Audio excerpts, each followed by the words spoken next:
Yo, salut tout le monde. Ça se passe dans l'espace. Super blague. C'était marrant, hein? Allez, faites semblant de rire. Bon, petite vidéo. J'ai pensé à faire ça après avoir fouillé un peu sur la doc d'Anthropic. Quelques best practices. Et parmi ces best practices, je vais vous montrer, ça parle de TDD. Je me dis, ah, tiens, c'est marrant ça.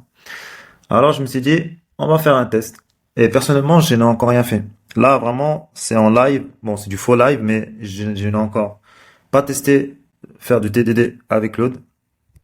Entre-temps, notre cher Alexandre Soyer, j'espère que je défends pas ton nom, mec, il a fait un post justement qui parle de Ken Beck, qui aurait écrit un article à l'occasion sur TDD et Claude.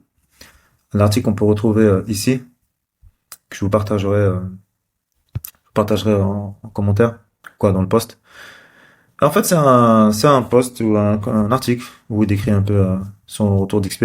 Et ici, il donne un prompt, en fait, qu'il a utilisé en décrivant sa méthodologie de TDD. Et je vais vous montrer ce que j'en ai fait. À côté de ça, on a ce site Codurance, pour ceux qui connaissent, où on peut récupérer des katas ici. Et là, du coup, j'ai pris un qui est assez connu, String Calculator. Donc, ce que j'ai fait, vous allez voir, j'ai repris tout bêtement les règles qui sont ici. Mais avant ça, je voulais vous montrer en fait la partie Best Practice de Claude.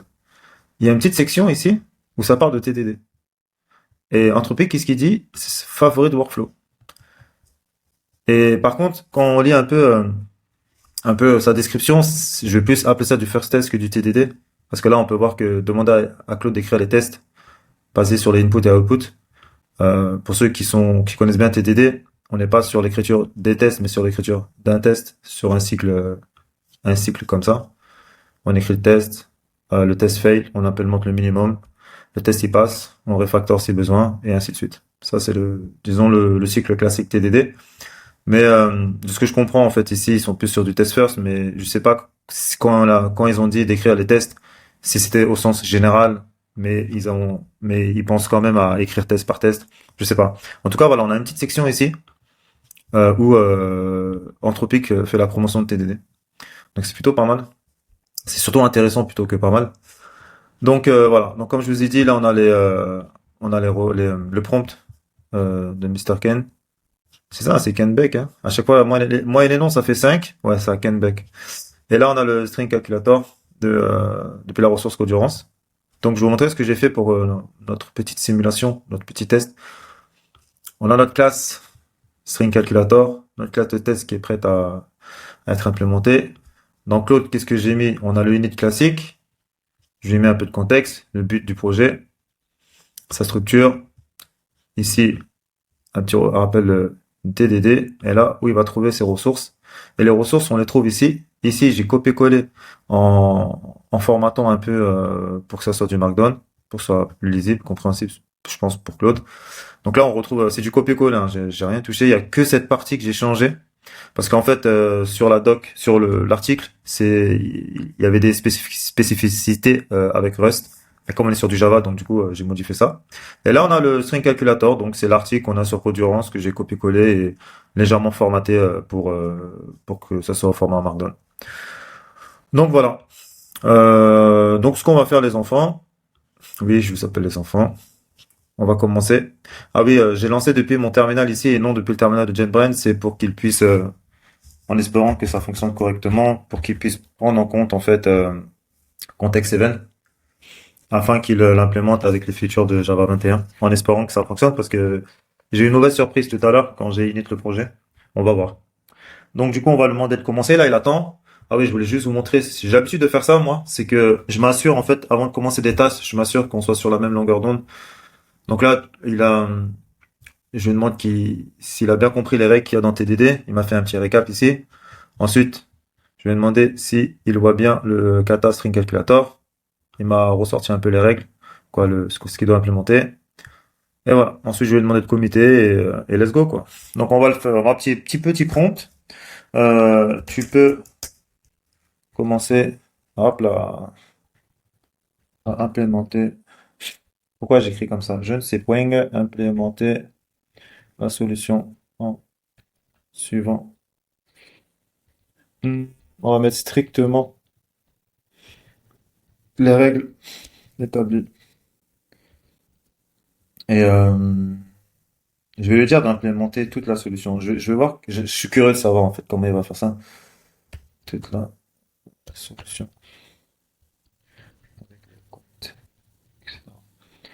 Euh, je vais lui faire un petit rappel en espérant qu'il obéit.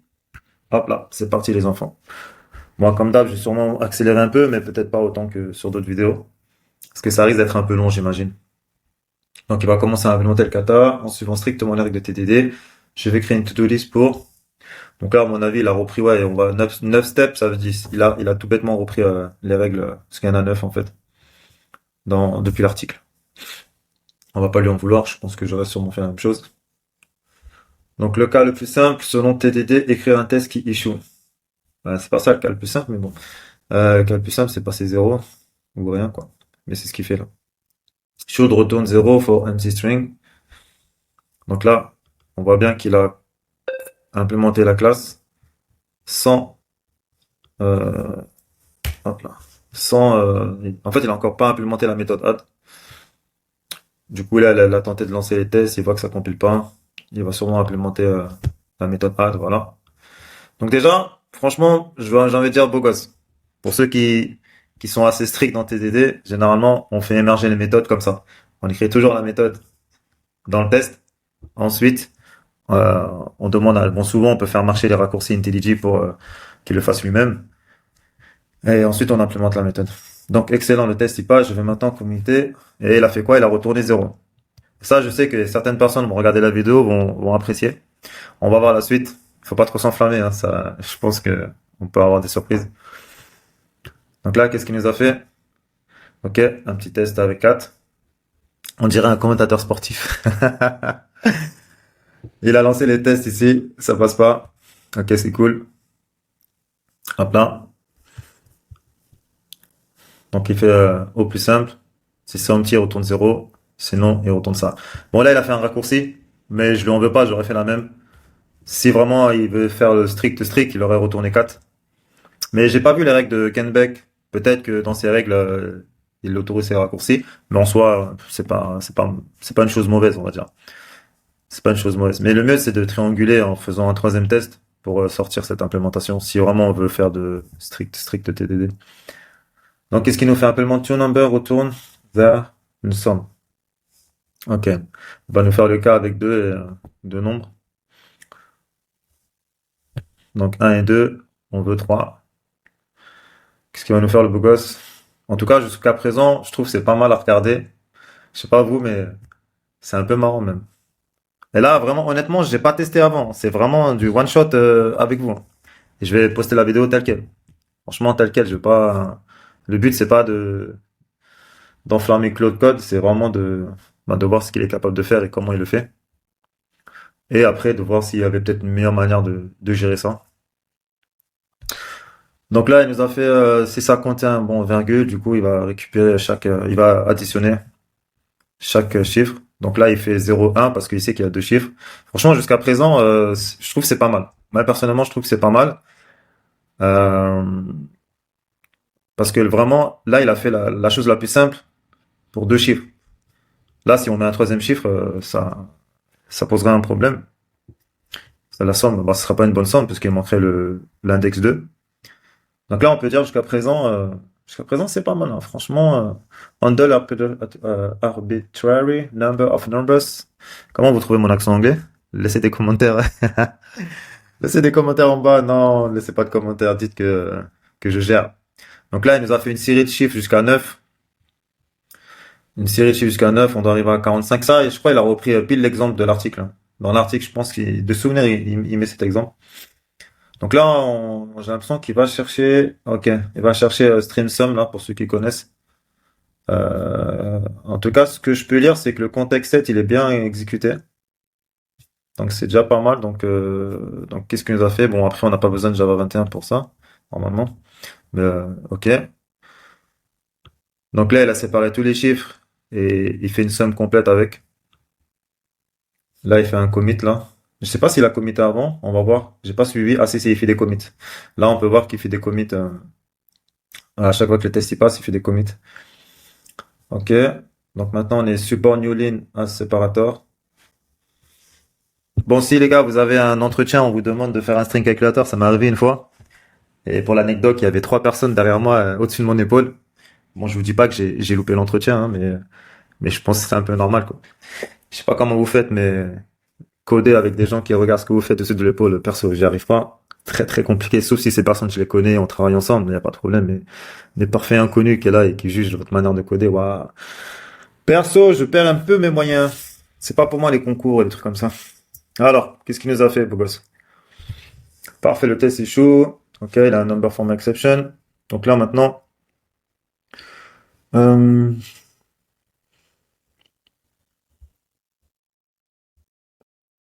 ok. Donc là, c'est un saut de ligne. Si ça contient un saut de ligne ou une comma, il split. Honnêtement, je savais pas qu'on pouvait faire ça. Je viens d'apprendre quelque chose. Apparemment, les tests y passent. Tous les tests passent. Je vais commettre ce changement comportemental. Ça, c'était dans les. En fait, là, vous voyez, il parle de comportement. Parce que c'est pas du refacto, là, c'est vraiment un nouveau comportement. Je sais pas s'il a fait un autre type de commit ou pas, mais dans les règles de Kenbeck, en fait, il demande de bien séparer les commits comportementales et je sais plus comment il appelle l'autre, je crois que c'est plus, bon, on va dire technique. Mais là, à chaque fois, c'est comportemental. De toute façon, il y a pas vraiment de refacto à faire à ce niveau-là. Et il y a aussi, si je peux me permettre de donner une petite astuce pour les aficionados de TDD, ne passez pas votre temps à refactorer parce que c'est des actions qui peuvent vous bloquer ensuite pour la suite de l'implémentation.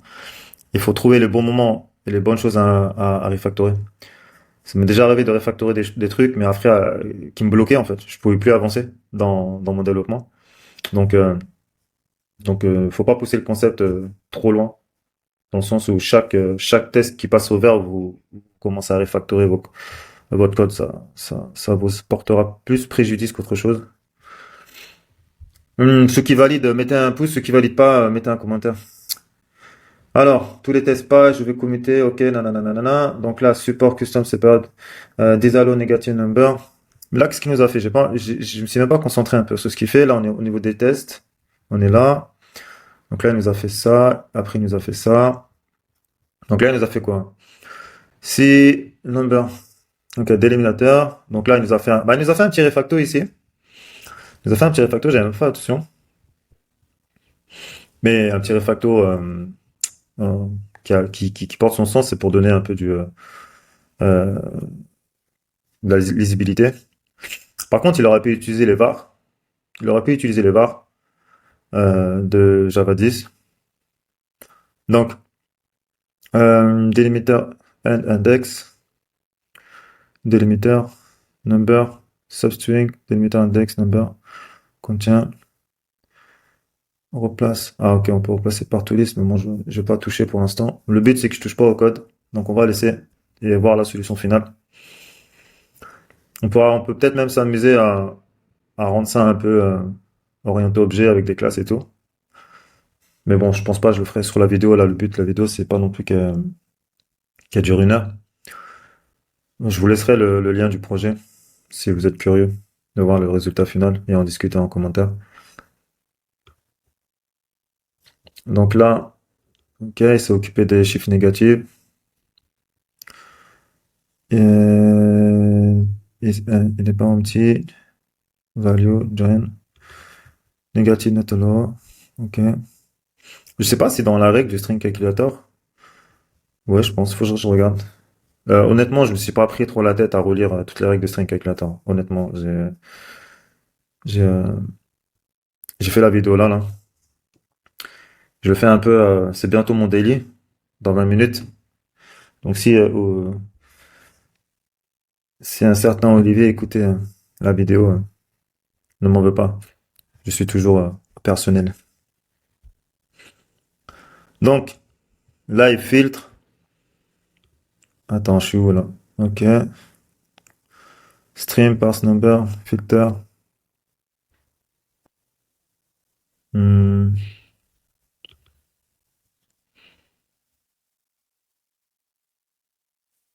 Mais c'était quoi la règle des 1000? Ignore les nombres plus grands que 1000.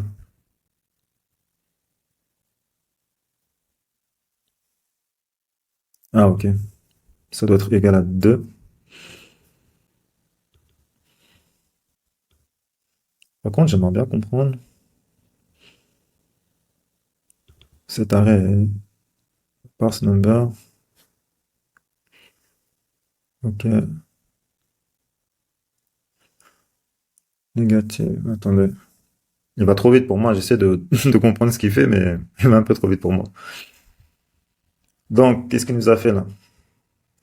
Il nous a rajouté ça. Ce qui est bien comme il commit, bah en fait, avec l'IDE, désolé, on peut voir les changements en temps réel, en fait, ce qu'il rajoute. Là, il est déjà sur ce test-là. Moi, je suis en train d'essayer de comprendre celui-là. Qu'est-ce qu'il me dit ici? Collapse condition expression. Je verrai à la fin, en fait, ce genre de warning, où je pourrais peut-être lui demander de faire quelque chose. Mais je pense pas que, je vais laisser tel quel, brut, c'est pas grave. Alors, delimiter start, delimiter end, code, delimiter subscribe, easy regex, false. Delimiter pattern code, delimiter, ok.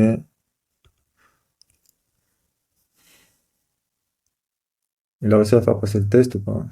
Non, non, non, excellent, tous les tests passent. Là, il l'a fait. Là, il doit faire celui-là. Qu'est-ce qu'il fait? Ok. Il reste encore deux steps et c'est finish. On est à 19 minutes là. 19 minutes 50. On va dire moins parce que j'ai parlé pendant peut-être 2 minutes au début. Mais bon, grosso modo, on a presque 20 minutes de vidéo. Et il nous a fait, je crois qu'il a fait un test par step, hein. Non, même pas. 1, 2, 3, 4, 5, 6, 7, 8, 9, 10. Non, il nous a pas fait un test par... Le test échoue avec un number form action car il essaie de parser 1, 2, 3. Donc là, j'ai l'impression qu'il a un peu du mal. J'ai l'impression qu'il a un peu du mal. Mais bon, ça arrive aussi quand nous, on fait du TDD. On fait pas passer les tests toujours du premier coup. Au début, c'est extrêmement simple. Après, quand on commence à avancer en profondeur, c'est là que ça devient compliqué. Ok, donne. Il a passé les tests. Là, tous les tests passent. Bon, après, est-ce que c'est lisible? Je ne sais pas. Mais je vous avouerai que String Calculator, c'est...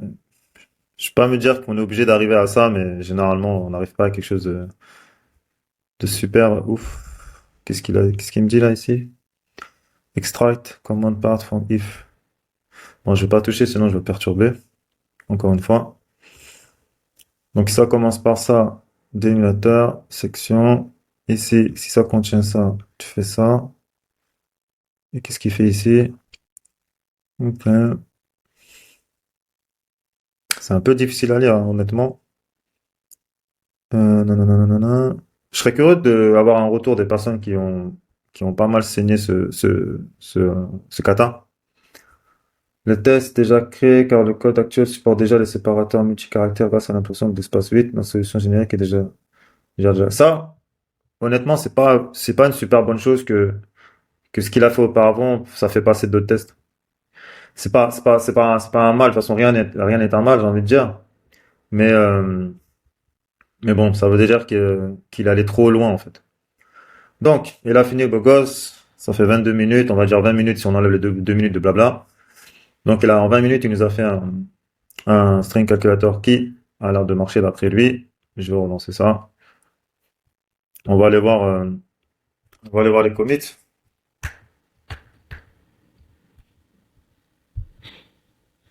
Ok. Il a fait un commit par test. Là, c'est les différents steps, la méthodologie, code fonctionnel utilisant les features. Bon, ouais, mais t'as pas tout utilisé. Est-ce que je vois des gros hints? Ici, des gros strings comme ça. Voilà, les gars et les filles. Donc, bah, n'hésitez pas à partager, like, commenter. Voilà quoi, tous les fans de TDD ou non, qui étaient curieux un peu de voir qu'est-ce que ça pourrait donner. Donc la solution, elle est là. La solution, elle est là. Je vais la mettre je vais la mettre sur GitHub ou GitLab. Je vais voir en public et je vais vous partager la solution. Là, je l'ai pas touché. Hein, je vais pas demander de refactorer ou quoi que ce soit. Je pense qu'on peut mieux faire. Déjà, l'idée nous propose des micro-solutions de refacto, mais je vais pas le faire. Encore une fois, le but c'était pas d'avoir le code le plus propre en soi, c'était de voir qu'est-ce que Claude était capable de faire en suivant des instructions claires pour faire du TDD. Voilà les amis, je vous souhaite de passer une très bonne journée. On se dit à bientôt. Ciao.